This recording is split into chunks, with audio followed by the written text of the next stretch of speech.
BSNL Connecting India. வணக்கம். தினஅறிவி செய்திகள். நெல்லையை அடுத்துள்ள தாளையத்தில் உள்ள சங்கர் மேல்நிலைப் பள்ளியில் வைத்து குழந்தைகளுக்காக உடல் உறுப்பு தானம் மற்றும் நுகர்வோர் பாதுகாப்பு குறித்து பயிலரங்கம் நடைபெற்றது. விளக்க வராங்க. இன்னைக்கு நம்ம உலகத்திலே மிகச் சிறந்த தானம் உயிரோடு இருக்கும்போது செய்யக்கூடியது இரத்த தானம். அதுக்கு அப்புறம் செய்யக்கூடியதான் எது? கண் தானம். இருக்கும்போது யாரும் கண்ணை தானம் செய்ய முடியாது. ஆனால் இருக்கும்போது உடனே டாக்டர்கிட்ட நம்ம அப்ரோச் பண்ணோம்னா அவங்க அந்த கண்ணை எடுத்துட்டா அந்த கண் தானம் மிக பயன்படும். என்னெல்லாம்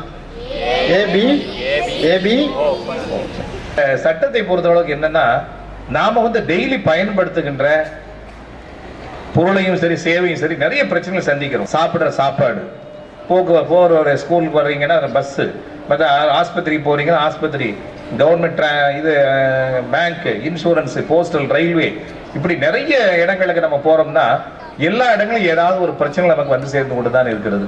இந்த பிரச்சனைகள் எல்லாம் எப்படி தீர்ப்பது, எப்படி எதிர்கொள்வது என்பதுதான் நுகர்வோர் பாதுகாப்பு மையத்தினுடைய தலையாய கடமை.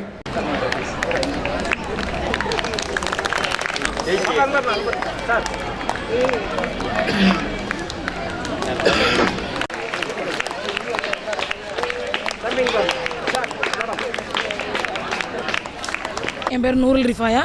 நான் எய்ட்ஸ் பற்றி பேசுறதுக்காண்டி ஃபஸ்ட் ப்ரைஸும் ரோட்டரி கிளப்பில் நடந்த இதுக்காண்டி ஃபஸ்ட் ப்ரைஸ் பேச்சு போட்டியில் வாங்கியிருக்கேன்.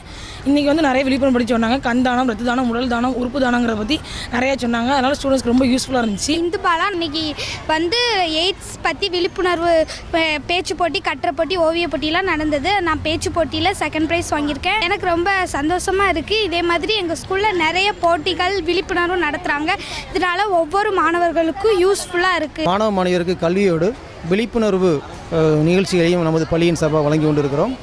இன்றைய தினம் எமது பள்ளியில் சுற்றுச்சூழல் விழிப்புணர்வு, கண் தானம், இரத்த தானம் மற்றும் எய்ட்ஸ் விழிப்புணர்வு சார்பான நிகழ்ச்சி நடத்தப்பட்டது. அனைத்து மாணவ மாணவியரும் இங்கு பெறக்கூடிய கருத்துக்களை சமூகத்திற்கு கொண்டு சென்று மக்களுக்கு பணியாற்ற வேண்டும் என்பது எங்களுடைய தலையாய நோக்கமாக அமைகிறது.